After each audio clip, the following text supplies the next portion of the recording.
The Carpathian mountain range spans 209,000 square kilometres in a great arc across Central and Eastern Europe. Cradled beneath its jagged peaks and hidden among trackless miles of forest, is perhaps the world's only surviving medieval landscape. Formed at the same time as the Alps, much of this great range straddles the area of modern-day Romania known as Transylvania. It's a place of myth and legend, a land where the distant howl of the wolf still chills the night air, where bears sharpen their claws on towering pines and lynx prowl ghost-like among the sullen crags. Carpathia is truly vast. Almost the same size as Britain, it constitutes the largest tract of unfragmented forest left in Central Europe, and is home to the world's greatest concentration of brown bears and 45% of Europe's big carnivores. Their presence helps to preserve one of our most abundant ecosystems. I'll be travelling to the very heart of this breathtaking region in an attempt to uncover the history, the culture and the wildlife of what is Europe's last untamed wilderness. My journey will take me through the foothills, where ancient villages survive practically unchanged, despite Romania's stampede towards modernisation. I'll be exploring the forests and mountains beyond, as we go in search of the European brown bear, and find out why this elusive species is so vital to the survival of the environment. On my way, I'll be meeting a dedicated group of individuals, whose passion for this area is helping to redefine its importance as one of the great surviving wonders of the natural world. These include a Transylvanian count who is working to conserve some of the most ancient of Carpathia's medieval villages, and His Royal Highness Prince Charles, who can trace his ancestry back to Romania's dark and distant past. The genealogy shows that I'm descended from Vlad the Impaler, you see. So I do have a bit of a stake in the country. As it were. With its deep gorges, cliffs and windswept bluffs, Carpathia is a popular destination for lovers of adventure sports. People come here from all over the world to rock climb, kayak and get back to nature. But for many Romanians whose parents were herded into cities by the communist regime, the mountains offer something far deeper, a chance to reconnect with their rural heritage.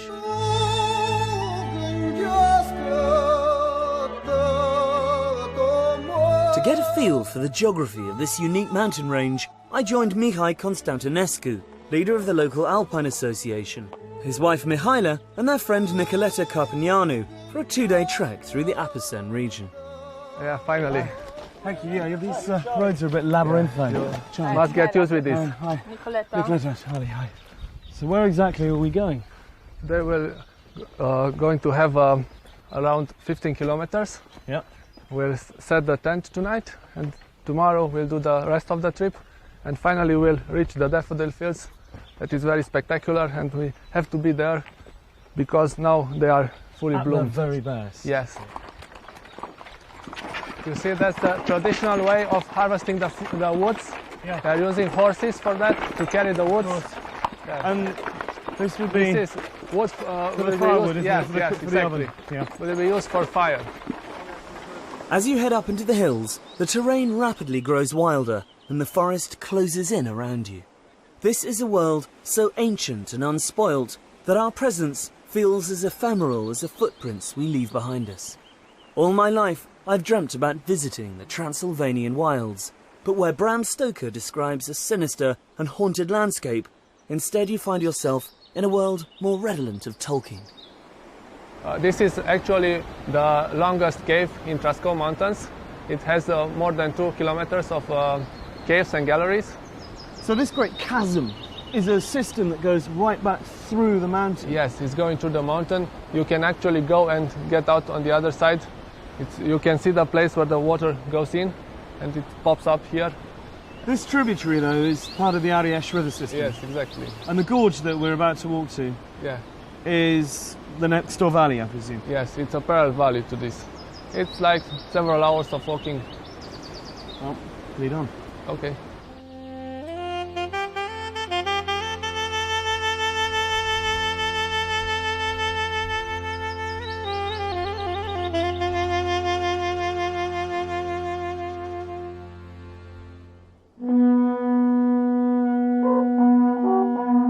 We approached our campsite as dusk was fading to black.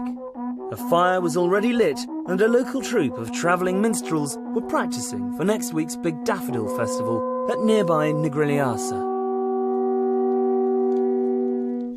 This is a traditional pursuit for Romanians at weekends in this area. They come camping. It's one of the big things you do here. That's right. I think we're very lucky we got such beautiful countryside here, and most people appreciate that, so they come here weekends, also summer holidays. They usually get a tent and their backpacks and they go in the middle of the mountain, so you have to carry everything with you. Including your musical instruments.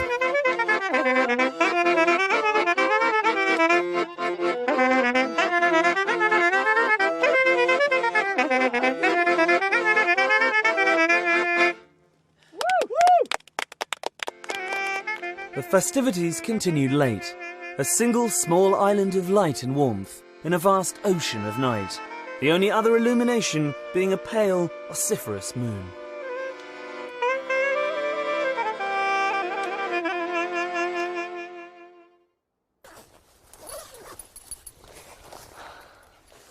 Check the coast is clear for bears. Oh. Morning in the mountains. I haven't seen it yet. This is my first view of it properly because we arrived in the middle of the night. It's paradise. These high alpine meadows, the smell of the juniper bushes, the light. Just can't beat it.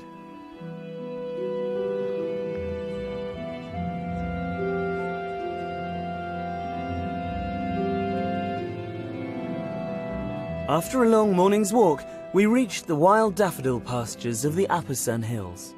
And although the festival was due to be held the following week, the ground was already a carpet of white. Well, I'm so glad we've finally made it. It's taken us, Yes. what, 2 days, 50k, thereabouts. And here we are finally. Yeah, nice place to come to. What an amazing place to Yes. come to. It's truly wonderful. Thank you so much. My pleasure, Being my anytime. guide. I think we should sit down and just take it all in. Enjoy the view.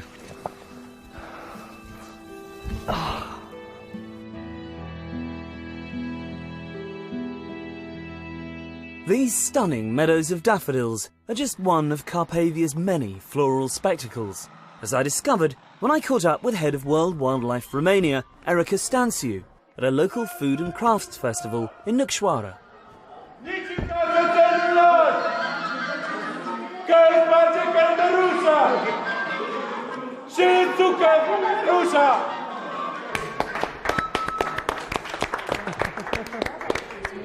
Erica, hi. Hi, thank you. Nice to see you. What a wonderful spectacle. Is this a regular occasion? Well, it's becoming regular. It is an old tradition that stopped during the communist times, and now it is being renewed. And the local people, including children, are very, very happy to do this and very Absolutely. proud. And these are all the local crafts, are they? Yes, these are all local people coming together to have fun and do some work as well. So this is a traditional social event, if you like, a social It's a social club. Exactly. Why are the Carpathians so important, so unique? Well, because we still have large areas of wilderness, which means very well balanced ecosystems with the whole array of habitats and species that were naturally here and still naturally are here, with the natural processes still happening. Because this is really unchanged from the way it was 1,000 years ago. Yes, there are large areas, large core areas I would call them, which are still in their natural form. These large wilderness areas are linked with corridors, and this means that animals have space And they to can move freely. They can move freely. Why is that so important? It's vital. It is vital, especially for some of the species like the large carnivores that need large spaces to Otherwise, survive. presumably you get inbreeding. Otherwise, there will be inbreeding. Otherwise, the whole population will be disappearing, if you like, Right. because they need space to live. These are large animals that need large areas to feed on, and it's crucial for them to have these corridors between the wilderness areas. You have a lot of cuckoos around here. Yes, and many other species of birds. We have many wonderful species of flora, fields of wild daffodils and wild orchids and many other species which are very different from one season to the other. In May now and in June, up in the alpine areas, you can see wonderful gardens of wildflowers. Inhospitable though the Carpathians often are, people have been living here for millennia, and the mountains around Gradistia de Monte conceal something extraordinary. What you see today is estimated to be less than 10% of an ancient city that lies tangled and buried beneath the roots of the forest. The ruins of Sarmisegetusa, capital of the Dacians, have been described as the Machu Picchu of Europe, although they predate the Incas by nearly 1,000 years. Around 200 AD, it was the cultural, religious and military heart of a civilization that stretched from Slovakia all the way to the Black Sea. But this is an area that's proved almost impossible to conquer for any length of time. The Romans were forced to pull out due to the high cost of policing such wild terrain. Then came the Huns, the Avars, the Slavs and the Bulgars, the Magyars, and most enduring of all, the Saxons.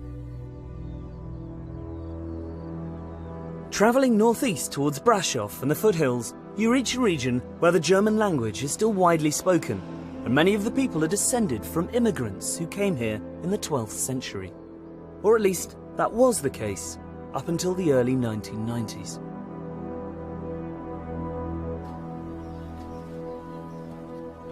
This is an all too common sight these days. Empty houses, derelict village halls, crumbling churches. And while the younger generations spurn the peasant lifestyle for the draw of the big city, a far larger problem faces areas like this one.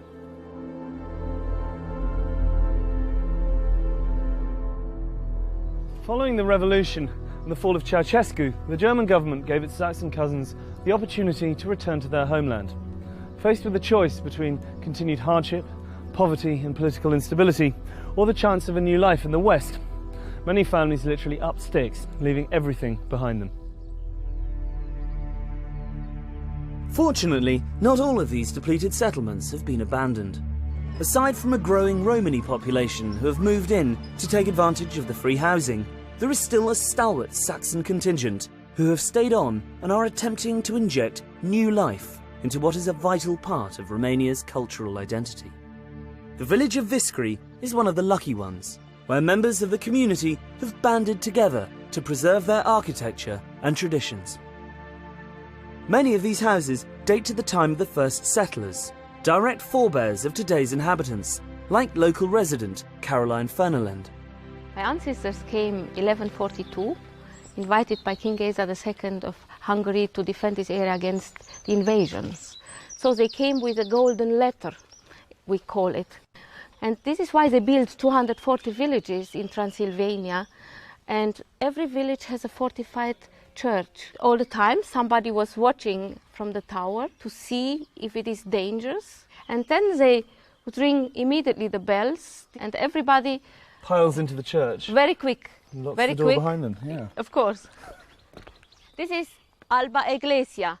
In 1400 it was first mentioned, and from this is coming the name of the village. Deutsch-Weißkirch, Saas-Ferechhazo and Viscri in Romanian. Nice. White church in German. White church in German. Marvellous door.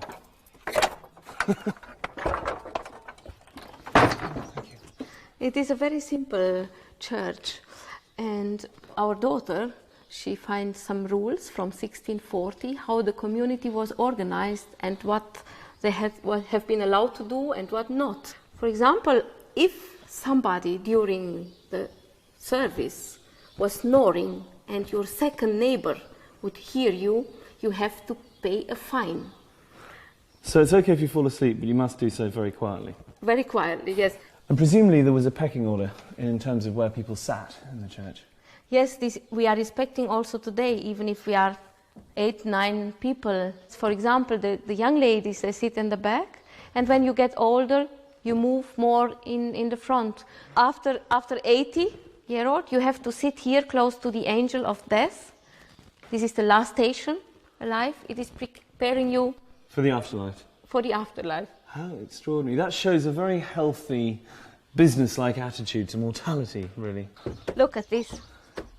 It is unbelievable. It's just so big, you can see, I mean, all the tiles on the beams, all the way up the structure inside the tower.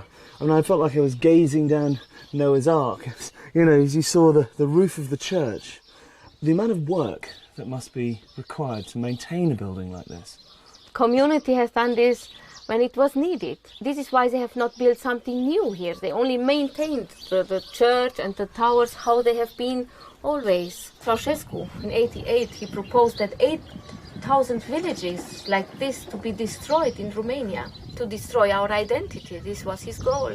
And now Viscri and other villages are listed, recognized by World Heritage, UNESCO. It's so lucky he was deposed in the nick of time, I think. When I'm here, I feel that I'm the richest person from this world.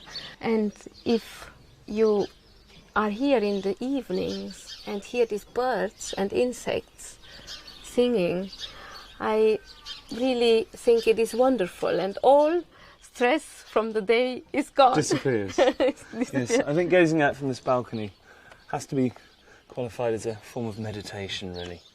It is, and I'm very grateful that I'm allowed to live here and now in this democracy. While the 21st century is starting to make its presence felt here, for the Saxon contingent, daily life is still remarkably unchanged. With the influx of tourism and the opening of several guest houses embracing both the traditional and the more modern, greater effort is being made to preserve the old ways. Everyone in the community has their role, whether it's the daily grind of making flour and baking bread for the village in stone ovens, or looking after the livestock. When you live this close to the Carpathians, one of the more full-time jobs is tending the sheep. Accompanied by their packs of ferocious Heinz 57 guard dogs, these shepherds have to spend nights sleeping out on the hills to protect their flocks from the constant threat of large carnivores.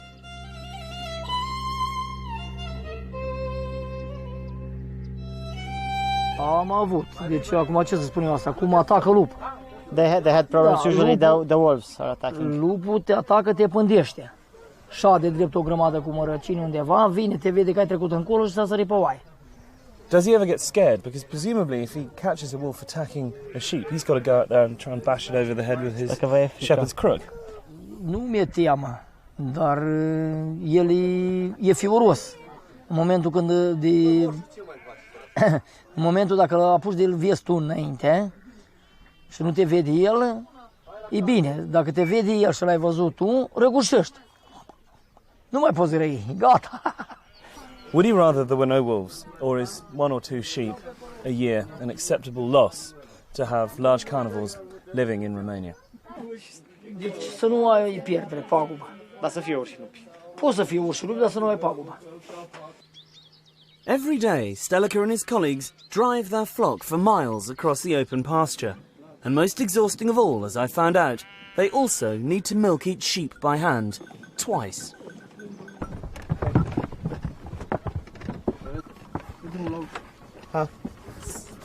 Hello? Yeah? It's official, I'm milking a sheep. It's not as easy as it looks. That one's empty, done. We're done. Let's try this. Very nice, sweet. Alas, this way of doing things could soon be outlawed, as dairies and local cheesemakers are shut down because they can't afford to comply with the bewildering battalion of EU health regulations.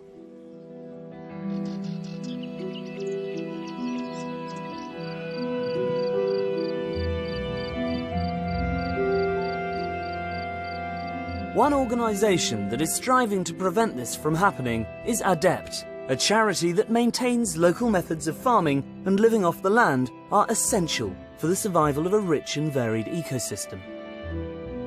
I caught up with British-based founder Nat Page. We're now in a typical damp lowland hay meadow, which is probably the most threatened kind of habitat in the whole of Europe today. They existed around villages in Western Europe and Eastern Europe, and really they've only survived in Eastern Europe. Here, just in this square metre where we're standing, in the beginning of June, there will be 60 different flower species in every square metre. The diversity of the flowers is just absolutely unbelievable. And that's because this has never been fertilised and has never been sprayed. And this kind of landscape is of fantastic European importance. You say it's under threat. In what way? There are two reasons. One is the need for farmers to make money. So unless they can get value for the goods they produce under these conditions, they'll be forced to intensify. And the other is abandonment, that if this land is left uncultivated, it will degenerate into a low-value scrub, which doesn't have nearly the diversity. And we're not talking just about flowers here. There are between 100 and 200 species of butterfly that have survived because of the lack of spray. And so we're trying to protect the biodiversity. The biodiversity depends on the people and the management by the people, so we're also trying to protect these small-scale farming communities. But the other most important long-term way of promoting survival is helping them get a proper price for the goods they produce, bringing innovative marketing means to support traditional production methods. In many ways it seems that these smallhold farmers are custodians of the landscape because their continued survival ensures the survival of this ecosystem.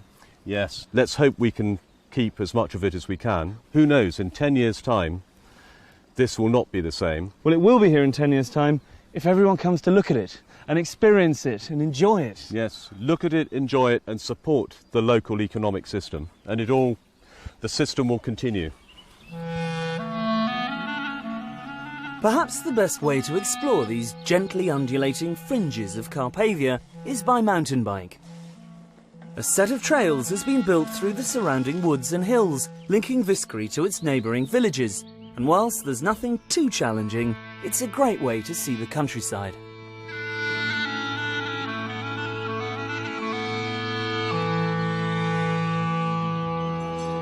I arrived back to the village at dusk, in time to witness one of the most iconic spectacles of rural Transylvanian life. Early each morning, the cattle, individually owned by members of the village, take themselves out to pasture. In the evening, they unerringly manage to find their way back again. For anybody who thinks cows aren't intelligent, have a look at this. They know exactly where they're going, they don't need to be told, they just peel off into their respective homes.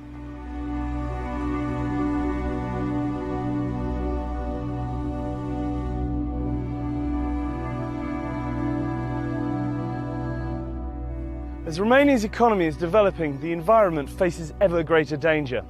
With much of the country's biggest natural resources either under the ground or sprouting out of it, the impact on this mountain paradise is increasingly costly. This is one of thousands of illegal logging operations that are taking place as I speak in the mountains of forest of this area. Look at this tree, you can count the rings. It's over 100 years old. It's not even selective. Well, it's selective in as much as they take the largest and the oldest trees, cart them off. It's a tragedy. Deforestation is the greatest threat facing this wilderness. As far as the government is concerned and the people who have been restituted land here, Carpathia's main value lies in its prime timber and mineral deposits. For a country struggling to catch up with the rest of Europe, this region is, literally in some cases, a gold mine. Insufficient resources to police such a huge area and a reluctance to do so makes it almost impossible to prevent such wide-scale clear felling. On top of this, the absence of planning laws is giving rise to a spate of new and often ill-conceived developments, like environmentally damaging ski resorts, hastily built to take advantage of the influx of foreign tourists. If operations like this one are allowed to continue due to greed and corruption and the demands of the Western world, then the forests of Carpathia will probably disappear within the next 10 years. But with Romania still such a poor country, it's hard to argue that they shouldn't be allowed to exploit their natural resources to improve quality of life. I've come to the frontier of the forest near Zarand with friend and environmental activist Radu Mot to visit one of the last people whose existence remains untouched by the wheels of progress. What a glorious place to live, but how isolated. We're here to meet a woman called Varvara, who's been living on top of this mountain all her life. Her husband died 24 years ago. She's got no running water, she's got no electricity, and no one around her for miles. It's a tough life. It's a tough life indeed. Bună ziua! Bună ziua! Ce mai faceți? Bună ziua! Pe și cu greu. La mulți Charlie, ani, la mulți ani. how does she survive up here? She has some cows, but nobody will buy the milk anymore. So she gets no income, No income whatsoever. You have problems with wolves here as well, obviously. Da, frică, nu, ce să The faci? wolves killed a dog last autumn. The wild boars is destroying the crops. And she's got no one else to protect her if they come, you know. Just the dogs. They don't look very fierce, I have to be honest. So she purely subsists off the vegetables she grows and from the milk and the livestock. Exactly. And water, what does she do for water? I can't see any springs around here. De unde vă aduceți apa? De acolo din pădure de jos. There's a spring down in the forest. How does she get it up here? Am mai dus cu vatra, dar nu mai pot, numai cu sticlele duc. She's carrying plastic bottles full of water because she cannot carry the buckets anymore. Well, there are 2 buckets there. Why don't we go and fill them up for her? Cu astea cărați apa. Da. Vă ajutăm noi să le... Ok, let's do it. Dacă vrea. Okay, back in a minute. I'm not surprised she's scared of coming down to get water in the woods when she's had a dog being killed outside her very door, you know. The wolves attacking one of her dogs while she was probably in the house. I'm sure she's afraid, but Romania, it's known for this tradition of coexistence between people and large carnivores. And this is a particularly important section of the Carpathians. This corridor connects a separate population of brown bears in Apuseni Mountains in central Carpathian with the main population from southern Carpathians. Large carnivores can exist in Europe without acceptance of local people. There is motorway planning to be built further south that will completely block. Well, they're not going to be able to get across, so... Exactly, without effective mitigation solution.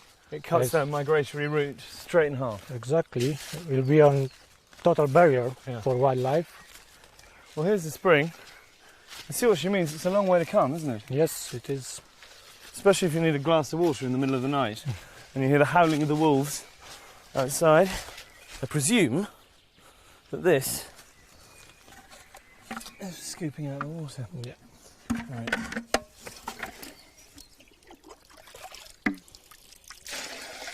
Can't believe she has to do this every day, and she doesn't even use these buckets. These little bottles don't last very long, so it must be constant coming back and forth. Exactly, but it's the only way for her to get water. I think we should try and raise some money, get her a generator and a water pump and a hose sorted out. Exactly. Yeah. V-am adus apa. Vă mulțumim frumos. Cu plăcere, numai. Trăiți la mulți ani. Sănătate, numai bine. De-aia, Domnul.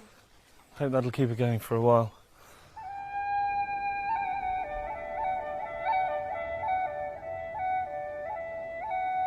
It is remarkable that so much of Romania's natural forest survived communism, a fact that can be partly ascribed to what has ironically become a right-wing pursuit: hunting. One reason the Carpathians are still home to big predators is because Ceausescu forbade hunting by ordinary citizens, according the European brown bear total protection in order to have exclusive access to trophies in the late 1970s. Today, Romania is home to over 5,000, around half of Europe's total bear population. One man working tirelessly to ensure their survival is naturalist Christoph Promberger. I joined him on one of his regular trips to monitor bear numbers in the forests north of Brasov. The wilderness really needs the large carnivores because they keep the whole system in balance. They keep the ungulates under a certain threshold so the forest can regrow, and when the forest can regrow, all the other species, the birds, can live and so on. So the large carnivores are really important to keep everything alive. By ungulates you mean herbivores, you mean the deer? Red deer, the roe deer, to some degree wild boar, the chamois in the higher elevations. For example, if you don't have wolves, then the chamois will go down in the forest and then in winter, and then they can eat a lot of the young trees. But if the wolves are there, the chamois, they stay high up and then they don't damage the forest. They protect the trees, they protect the forest from being overgrazed. Exactly. The wolves and the bears and the lynx, they're on top of the food chain. So they control everything which is under them. When they control the ungulates, like the deer controls something below them, and so on. The whole chain keeps going. But if the wolves and the bears and the lynx are gone, then everything gets out of balance. I can't believe how many lorries there are. This is such a common sight on these sort of roads. You just see one every 2 or 3 minutes, it seems to me. It's terrible, yes. I mean, they're taking so much more out than they should, or that they could take out. It's absolutely not sustainable. Why is it so important to preserve these forests? I mean, Romania is a poor country and wood is one of its greatest resources. Well, that's true. We don't need the wilderness, but we don't need St. Paul's Cathedral, we don't need football, we don't need any of these things, but still we want to have them. And we are just one out of hundreds and thousands and millions of species, and they all have the same right to exist, and they need this wilderness. So we cannot just come and say we destroy it all. That's just, we can't do that.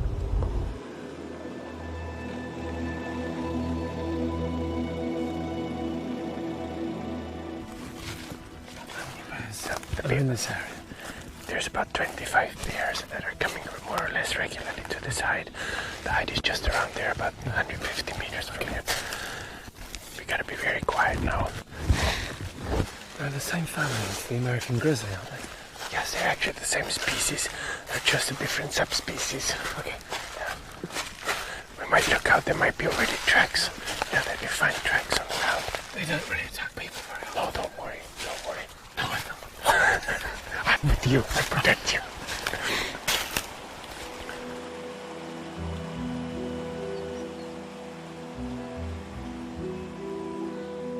This hide was used by trophy hunters who would lay down food and sit in comfort, waiting for bears to wander into their sights. An iron frame was employed to measure the size of prospective targets. Haunches of meat were hoisted, and bears tall enough to reach them were deemed fair game. Today bears are still fed and monitored, but to propagate their numbers rather than furnish the homes of the party faithful. Oh yeah, this black one, that's a 5-year-old female.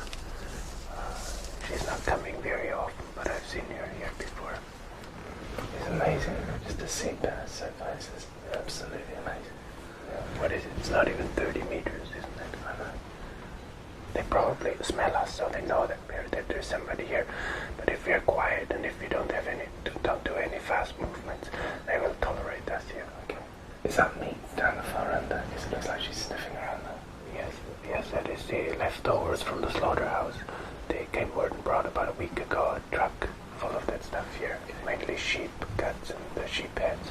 Do they prefer that to the muesli? Well, of course, the meat is very protein rich, so they prefer meat, but it starts to get a bit smelly, so I think pretty soon they won't. I can smell a bit of it. I think pretty soon they won't touch it anymore. The cubs? Yeah, oh yeah, that's a mother with 3 cubs of the year. They were born in January. Oh, look at that. The first time this year that they come out here. Yes, they've never been too far. No, she was very careful with them so far. So that's the first time that they're here. Wow, so this is a special occasion. Fantastic. Oh, how big are they? 15 kilos now. Tiny. Yeah, that's so cute. That's the heavy ones. Look at that. See how it's hanging off. It's trying to hang on. I imagine you never get bored of this. No. You come here almost every day, don't you? You can sit here every evening. There's every evening something else happening. I can watch this forever. Really good. As well as his environmental work, Christoph and his wife Barbara run an eco-lodge, which offers guided excursions to the bear hide, as well as kayaking trips. Their riding school, Equus Silvana, lays on equestrian breaks, where guests can spend days galloping through fenceless wilderness.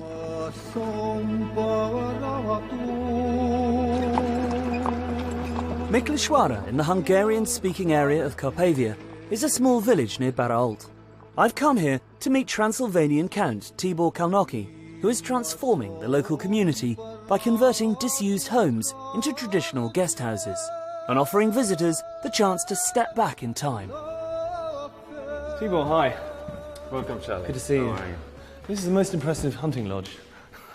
Yes, it's 500 years old and it's been abandoned for the last 50 or 60 years. and we're now starting slowly, one step after the other, to restore it. There must be a huge amount involved in restoring a place of this size. Yes, first a lot of research to see how it has been before, and then the techniques, the old techniques, have to be used. So it's quite a big job. So you're doing everything in the traditional way? By hand. By hand. How many buildings have you got in the village? In this village there are 6 houses with barns and all the other buildings around it, and then the manor with its domain. So it's if we take the buildings themselves, it's something like a dozen of So you're buildings. creating quite a space for people to come and stay and experience the village life. I know this is just open pasture, but it does feel like we're in some great park.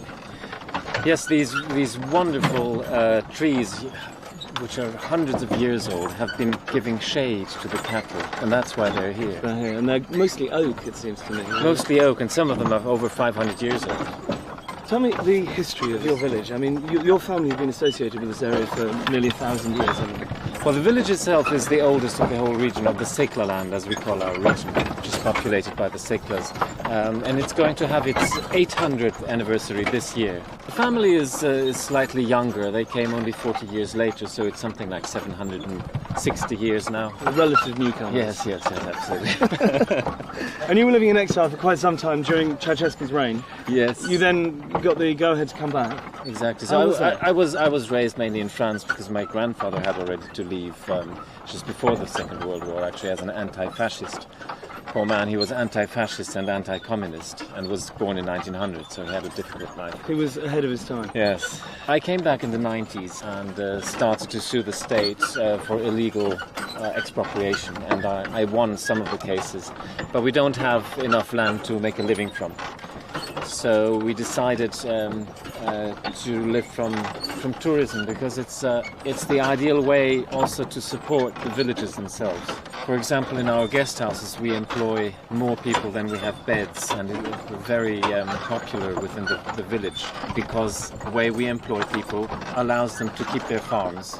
If they would go to the city, they would have to give up their farms and their way of living. Exactly. So this is just the right way for them to earn an extra living, but to keep their own lifestyle. And not compromise that. Exactly. Do you think that this wonderful way of life, do you think it's doomed? Is it inevitable that it will die out? I hope not. You know, I've seen in America and already in England also reenactments of, in open-air museums. People get dressed and then they reenact ways of life they think it might have been 100 years earlier. Well, here this is not necessary yet, because it's still happening. But it is so important to keep it going, because once we lose it, it'll be lost. Gone forever. Gone forever. The next morning, Tibor and I took a trip to the even more remote village of Zalampatak, where he's been working closely with His Royal Highness the Prince of Wales to restore several properties as examples of how rural tourism can benefit local communities without impacting on the environment. One thing about Romania that I always find surprising is you drive down these roads in the middle of nowhere and you come to these little pockets of civilization. And then you have something like this. And you have something like this at the end of it. Have a look at the main house. We have 3 rooms here. It's been quite some painstaking work restoring all this furniture. And your carpenters did the veneers and did all of this? Yes, and the polishing and the upholstery and everything. And even these electrical fittings had to be restored. And the paintings? Paintings, most of the paintings have been hand-picked by HRH. I love this. This is a carpet, presumably. Yes, these are Turkish and Caucasian antique carpets. Once they are too old to be kept on the floor, we put them on the walls. Well, it lends a warmth to the room. Absolutely. Which I imagine you need in the middle of winter, because it gets quite cold here, doesn't it? Exactly, you got it right, yes. I've seen this colour on certain buildings in parts of Spain. Is this a traditional lime wash here? Yes, here it's called Transylvanian blue, and it's a characteristic here for serfs' houses, for stables, for houses that are not dwelling houses. So this is the old stable building, which we converted a bit to a more comfortable place. Yeah, just a bit. Well, it's a fabulous place to come and hide away What's the inscription there? I got the Wales bit. Yes, it's a tradition to document the dates of building and renovation in houses in the main beams. So this one reads, this house has been renovated by Count Thibaut Karnocki in 2009 for the Prince of Wales. It's so satisfying watching craftsmen at work. It's immaculate when they put the tiles in. Yes, I wonder how they get it right.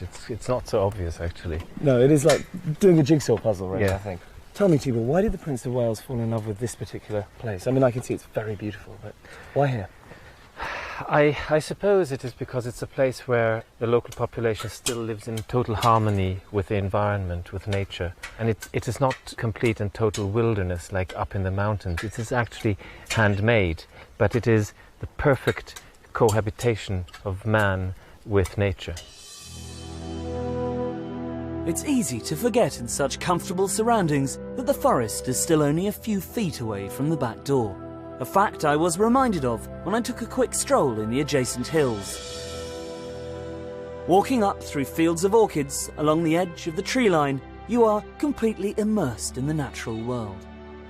I never dreamt that I would actually see bears in the wild outside a bear hide, but here was a sight I'd been hoping for all along. Proof that man has yet to ruin this pristine and innocent landscape. This is incredible. I can't believe my luck. Look. This is why the Carpathian forests, mountains and villages need to be preserved in all their untamed glory. Not just for the benefit of future generations, but to ensure the survival of Europe's most endangered carnivores.